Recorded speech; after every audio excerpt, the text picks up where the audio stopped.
deny, nobody was texting war plan. plead ignorance, I know nothing about it. You're saying that they had what? evaluate. We have taken a step back.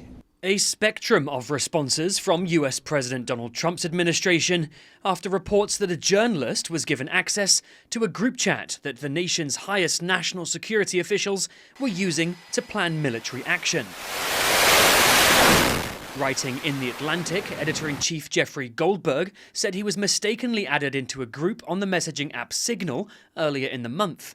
Among its members, Vice President J.D. Vance and Secretary of Defense Pete Hegseth, the latter apparently texting details of an attack in Yemen 2 hours before bombs began exploding. Part of Trump's ongoing campaign against Houthi rebels over the group's attacks against cargo ships in the Red Sea. But despite the evidence, including screenshots from Goldberg, Hegseth has been quick to try and discredit his claims.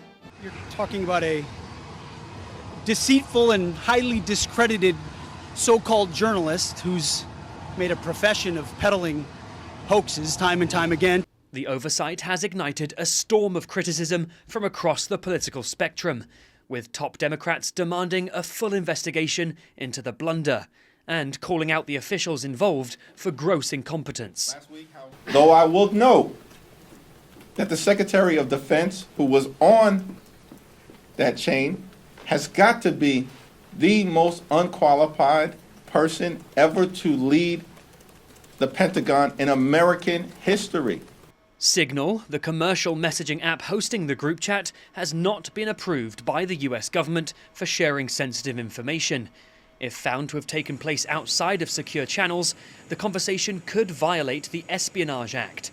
And despite the controversy, the White House has been celebrating the attacks on the Houthis as highly successful and effective, paying little mind to what Democrats are calling the most stunning breach of military intelligence.